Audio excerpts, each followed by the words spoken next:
Hello मित्रों, मैं अर्जुन आप सभी का स्वागत करता हूं एक बार फिर से हमारे यूट्यूब चैनल पर।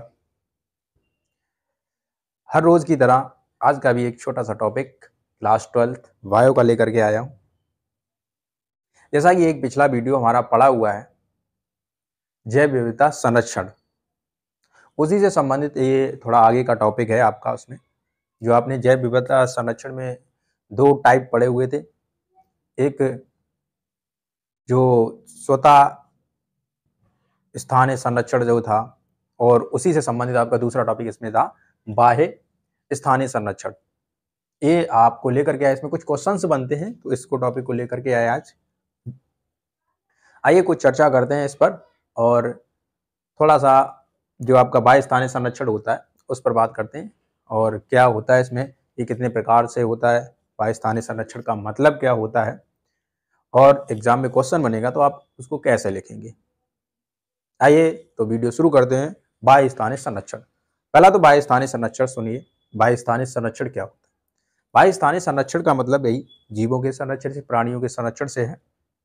लेकिन इसमें क्या है, स्वतः स्थानीय संरक्षण में आपने देखा होगा क्या किया जाता है, जो भी जीव जहां पर रहते हैं उनके लिए वो एरिए, वो क्षेत्र संरक्षित कर दिए जाते हैं। लेकिन इसमें क्या है, ये ठीक उसका विपरीत है। इसमें क्या होता है कि कुछ जीव ऐसे होते हैं, कुछ जीवों की प्रजातियां ऐसी होती हैं जिनमें क्या होता है कि इनके लिए कोई क्षेत्र संरक्षित कर दिया गया, तो वहां पर उनकी संख्या बराबर फिर भी घटती रहती है क्षेत्र संरक्षित करने की कारण भी। इसलिए क्या किया जाता है, कुछ मानव के द्वारा स्थान बनाए गए हैं, कुछ क्षेत्र बनाए गए हैं, कुछ जगह बनाई गई हैं जिन पर जो है जीवों को जो है रखा जाता है। और इसमें क्या देखा गया कि जो है बाहर जगह संरक्षित करने की अपेक्षा इसमें जो जीव है, कुछ जीव इसमें ज्यादा संरक्षित रहते हैं, तो इसी को कहते हैं बाह्य स्थानीय संरक्षण।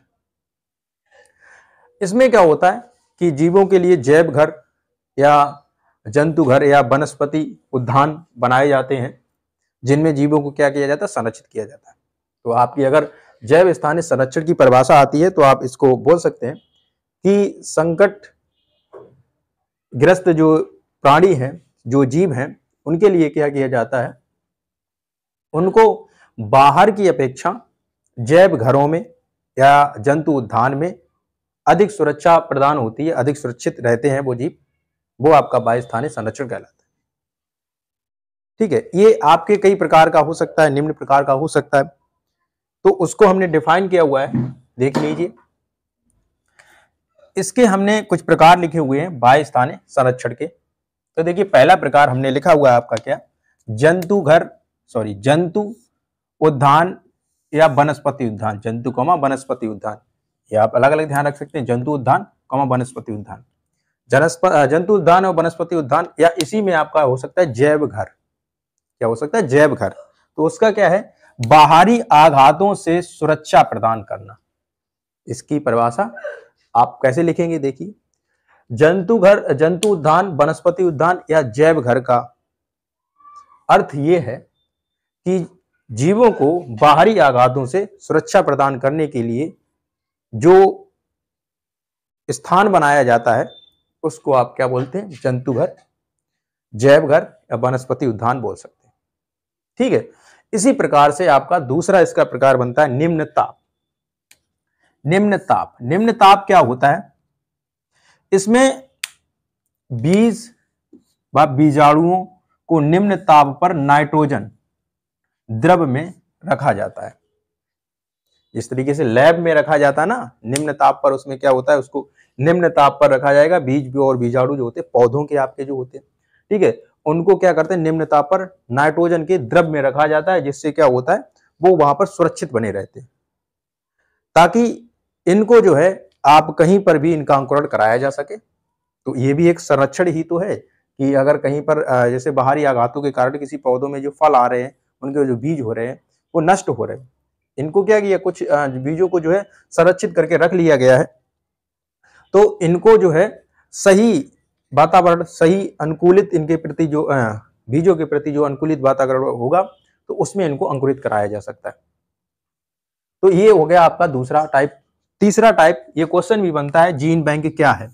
जीन बैंक से क्या तात्पर्य है, जीन बैंक पर टिप्पणी लिखिए, जीन बैंक से आप क्या समझते हैं। तो इसको आइए थोड़ा सा समझते हैं। जीन बैंक का मतलब ये है वह स्थान जहां उपयोगी पादप पदार्थों को, जैसे में ध्यान रखेंगे, वह स्थान जहां पर उपयोगी पादप पदार्थों को, जैसे पादप के पदार्थ आपके परागकण हो गया, बीज हो गए, अंडे हो गए, इसके अलावा और भी आपके वहां पर जैसे कोशिकांग हो जाएंगे, ये आदि जो है आपके पदार्थों के क्या किया जाता है, सुरक्षित रखे जाते हैं जीन बैंकों में। तो आप परिभाषा कैसे लिखेंगे, वह विधि या वह स्थान जहां पर उपयोगी पादपों के पदार्थों को, जैसे परागकण, बीज, अंडे, कोशिकांग आदि को सुरक्षित रखा जाता है, आपका जीन बैंक कहलाता है। ठीक है। इसी प्रकार से अगला आपका है बीज बैंक। अगला आपका है बीज बैंक। बीज बैंक, अब जिस तरीके से आपके जीनों को संरक्षित रखा जाता है, उसी तरीके से यहां पर बीजों को संरक्षित रखा जाता है। क्या किया जाता है, बीजों को संरक्षित किया जाता है। जैसे बीजों को नमी, कम ऑक्सीजन गैस, कम ताप पर रखा जाता है। क्या किया जाता है, जो बीज होते हैं उनको नमी में, जो नमी आपके जो है आर्द्र घटक होते हैं, और उनको कम ऑक्सीजन पर और कम ताप में जो है उनको सुरक्षित रखा जाता है। वही आपके क्या कहलाते हैं, वो क्षेत्र आपका क्या कहलाएगा, वो स्थान क्या कहलाएगा, ये जीन बैंक कहलाता है। आप इसको कैसे परिभाषित कर सकते हैं, वह विधि जिसमें बीजों को नमी या आर्द्र घटक का और कम ऑक्सीजन और कम ताप पर सुरक्षित रखा जाता है, वह स्थान आपका जीन बैंक कहलाता है। वह विधि आपकी जीन बैंक कहलाती है। अब क्या होगा कि आपके जो कुछ वहां पर रखे हुए बीज हैं, जो कम ऑक्सीजन और कम ताप पर रखी हुई है, अगर वो बीज अंकुरित हो जाते हैं तो उन बीजों को ऑर्थोडॉक्स बोलते हैं। उन बीजों को क्या बोलते हैं, ऑर्थोडॉक्स बोलते हैं, अगर वो अंकुरित हो जाते हैं। अगर उनमें से कुछ बीज ऐसे भी होते हैं जो अंकुरित नहीं होते, तो जो अंकुरित नहीं होते उनको बोलते हैं, उनको क्या बोलेंगे, रिकैल्सिट्रेट। क्या बोलेंगे, रिकैल्सिट्रेट। जो बीज अंकुरित हो जाते हैं उनको बोलते हैं ऑर्थोडॉक्स, और जो आपके अंकुरित नहीं होते हैं उनको बोलते हैं रिकैल्सिट्रेट। उसको क्या बोलेंगे, रिकैल्सिट्रेट। तो ये आपके 4 प्रकार हो गए। 5वां प्रकार आप देखेंगे ऊतक संवर्धन। ऊतक संवर्धन ये क्या है, ऊतक संवर्धन का मतलब बीज रहित ऊतकों का संवर्धन। बीज रहित ऊतकों का संवर्धन ऊतक संवर्धन कहलाता है। इसकी जरूरत क्या पड़ती है, क्या होता है, विषाणु मुक्त पादपों को उत्पन्न करने के लिए इनका प्रयोग किया जाता है। विषाणु मुक्त पादपों को उत्पन्न करने के लिए इनका प्रयोग किया जाता है। जो आपके ऊतक संवर्धन है उसमें क्या होता है, इस विधि में बीज रहित पादप ऊतकों को संवर्धित किया जाता है, संरक्षित किया जाता है, और उनका उपयोग क्या है कि उनसे जो है आपके विषाणु रहित पादपों का उत्पन्न किया जा सकता है।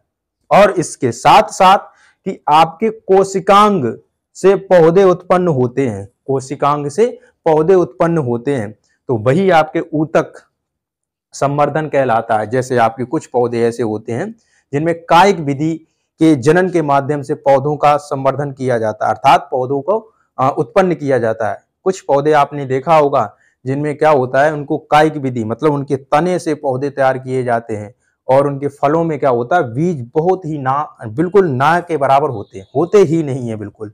जैसे एग्जाम्पल के तौर पर एक आपने बड़ा वाला नींबू देखा होगा, तो उसमें क्या होता है कि बड़े वाले नींबू में रस बहुत निकलता है लेकिन बीज बहुत ही कम निकलेंगे। वहीं आप छोटा नींबू लेना तो उसमें बीजों की संख्या बहुत अधिक निकलती है। तो ये जो है ऊतक संवर्धन विधि द्वारा जो है आपके तैयार किए जाते हैं ऐसे पौधे, तो इनको बोलते हैं आपके क्या, ऊतक संवर्धन। ठीक है। तो आज का टॉपिक आपका ये बाह्य स्थानीय संरक्षण।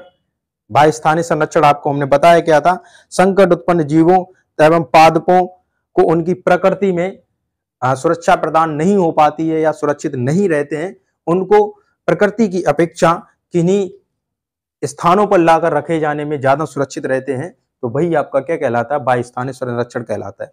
उसके कुछ प्रकार हमने आपको बताए, उन प्रकारों को अंतर्गत कैसे उनको परिभाषित किया जाए। इंपॉर्टेंट आपके ये ध्यान रखना, आप इंपॉर्टेंट रहते हैं, इनसे क्वेश्चन बन जाते हैं। 3 ये आपको जो हमने लिखा है, ये तो उससे भी ज्यादा इंपॉर्टेंट आप रखेंगे थी। जीन बैंक और बीज बैंक क्या होता है, ये बहुत इंपॉर्टेंट है, आपके क्वेश्चन से रहते हैं।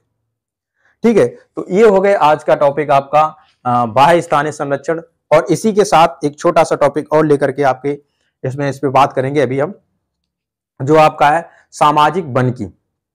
सामाजिक वनिकी, ये सामाजिक वनिकी क्या है, आइए पहले टॉपिक डालते हैं और उसके बाद उस पर आपकी बात करते हैं। ठीक है, तो ये हो गए आपके सामाजिक वानिकी। देखिए सामाजिक वानिकी का मतलब भाई आप क्या है, जैसा कि आप लोग जानते हैं कि मानव जीवन का वानिकी से बहुत गहरा संबंध रहा है और भविष्य में भी रहेगा। तो उसी से संबंधित आपकी ये वानिकी का टॉपिक आप इसमें जानने वाले हैं। वानिकी का मतलब क्या है, देखिए जो भी जहाँ की भी सरकारें होती हैं वो क्या करती हैं, वन को संरक्षण के लिए लगातार प्रयत्न करती रहती हैं, कोई ना कोई कार्यक्रम चलाती रहती हैं। ठीक है, वही आपका आज की ये वानिकी टॉपिक है आज का। सर्वप्रथम क्या किया गया, तो 1976 में लगभग जो है ये प्रारंभ जो है कार्यक्रम प्रारंभ किए गए थे वन को सुरक्षित करने के लिए। ठीक है, जैसा कि आप लोग जानते हैं कि वन मानव जीवन के लिए बहुत ही जरूरी है। मानव जीवन के साथ साथ और भी जो प्राणी होते हैं उनके लिए भी आपके ये वन जो है बहुत आवश्यक होते हैं। ठीक है, तो आइए, तो वही आपके जो है वानिकी में जो है सामाजिक वानिकी के अंतर्गत कुछ लोगों का जो इसमें योगदान रहा है, लोगों ने जो कुछ योगदान किए हुए हैं उनके बारे में थोड़ा सा जानते हैं। टॉपिक ये है, कुछ बनता है टॉपिक। जैसे आपने एक सुना होगा बिश्नोई महिलाओं द्वारा योगदान, वानिकी में बिश्नोई महिलाओं द्वारा योगदान, और एक ये चिपको आंदोलन आपने बहुत सुना हुआ। ये कॉम्पिटिटिव एग्जाम में भी बहुत ज्यादा क्वेश्चन बनता है आपका। कॉम्पिटिटिव एग्जाम जो होते हैं वो बहुत ज्यादा आपका क्वेश्चन बनता है। तो आइए एक एक करके अभी बात करते हैं, इन पर थोड़ी सी बात करेंगे, बताएंगे आपको क्या है, इसकी हिस्ट्री पे भी थोड़ी सी बात करेंगे। तो आपका ये जो फर्स्ट हमने डाल रखा बिश्नोई महिलाओं द्वारा योगदान। देखिए बिश्नोई क्या है, एक जाति, मानव जाति का जो जैसे बोलते हैं उसको कि ये इस जाति के लोग हैं, अलग अलग जाति के लोग जो बने रखे हैं, वैसी बिश्नोई एक जाति है। तो एक राजा हुआ करता था, ये राजस्थान की बात है आपकी। ये जो बिश्नोई जनजाति जो है वो राजस्थान में पाई जाती है।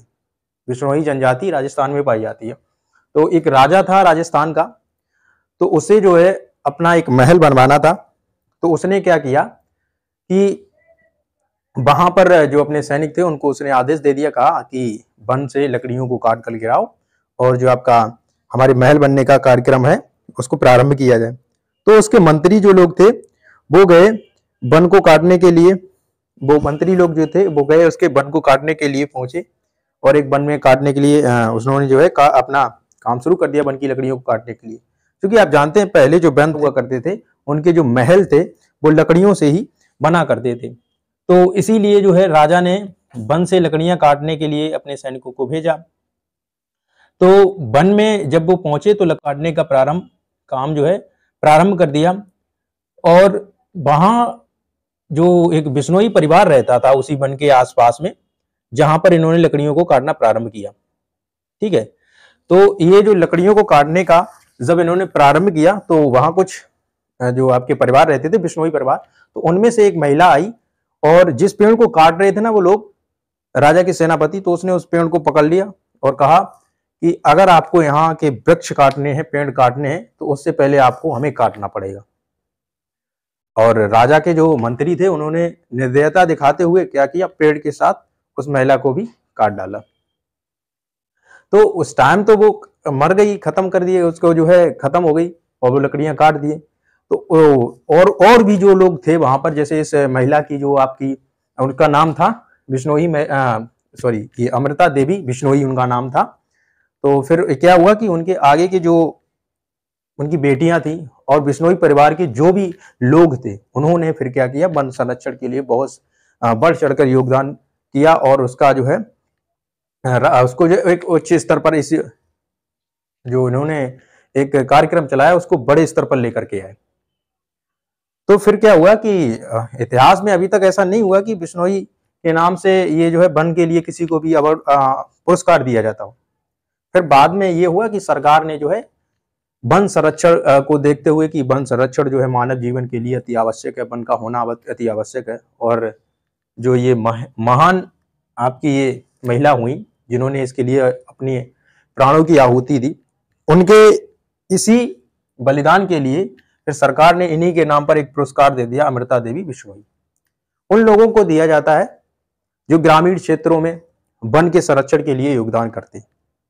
तो ये आपकी बिश्नोई महिलाओं द्वारा योगदान का ये थोड़ी सी आपकी हिस्ट्री रही।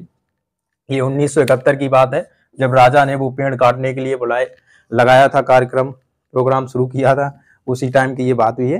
तो ये आम नाम याद रखें, बस यही स्टोरी है आपकी। जब आपका क्वेश्चन मिलेगा बिश्नोई महिलाओं का योगदान किस प्रकार से रहा, आप इस तरीके से आप लिख सकते हैं। 1971 में राजस्थान में इस तरीके से एक राजा ने जो ये कहानी जो आपको बताई, पूरी स्टोरी इसकी हिस्ट्री है, ये पूरी हिस्ट्री बिश्नोई महिलाओं द्वारा योगदान का मतलब ये रहा।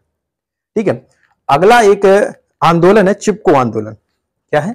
चिपको आंदोलन। ये 1973 में जो है प्रारंभ हुआ था चिपको आंदोलन। इसमें भी क्या होता था कि जो लोग थे, जो लकड़ियों के काम करने वाले ठेकेदार थे, वो वनों को बराबर काट रहे थे। तो लोगों ने एक आंदोलन चलाया, चिपको आंदोलन, जिसमें बहुत सारे व्यक्ति जुड़े और जो वनों को काट रहे थे उनका विरोध किया। इसमें एक अहम भूमिका निभाने वाले आपके सुंदरलाल बगोड़ा जी थे, जिन्होंने, ये उत्तराखंड की बात है, ये चिपको आंदोलन जो प्रारंभ हुआ था वो उत्तराखंड में आपका प्रारंभ हुआ था। ठीक है, तो सुंदरलाल बगोड़ा जी जिन्होंने अहम भूमिका निभाई। इसमें क्या हुआ कि उन्होंने इस पेड़ों को जो काटा जाता था उनके तो वही सुंदरलाल बगोड़ा जी इसमें इन्होंने अहम भूमिका निभाई और वन संरक्षण के लिए योगदान किया। फिर इन्होंने जो है 1980 के दशक में क्या किया गया, इनको भी सरकार की तरफ से जो है ससम्मान के तौर पर पुरस्कार इस क्षेत्र में, मतलब चिपको आंदोलन से संबंधित पुरस्कार प्रारंभ कर दिया और इसके लिए लोगों को जागरूक करना प्रारंभ कर दिया कि वन संरक्षण करेंगे तो आपको आपके जरूरत की चीजें जैसे वन से मिलने वाली लकड़ी है, फल है, और भी बहुत सारी चीजें आपको वहां से मिल सकती हैं। अगर कुछ नहीं तो अपने लाभ के लिए ही, कहते हैं कि कुछ नहीं तो अपने लाभ के लिए ही वनों का संरक्षण करें। तो ये रही आपके वन संरक्षण सामाजिक वनिकी से संबंधित आज की स्टोरी आपकी। थोड़ा मैंने कुछ ज्यादा लिखा नहीं, बस बोला हुआ है, क्योंकि ये सारा कुछ अब लिखने से बहुत कुछ लिखना पड़ता है, लेकिन आप इसको सुन लेंगे तो बहुत कुछ आपको जो है सुनने से मिल जाएगा आपको। ठीक है, तो आपकी आज की स्टोरी, आज का जो है बिश्नोई महिलाओं द्वारा योगदान वन संरक्षण में कैसे रहा, चिपको आंदोलन वन संरक्षण से ही संबंधित था।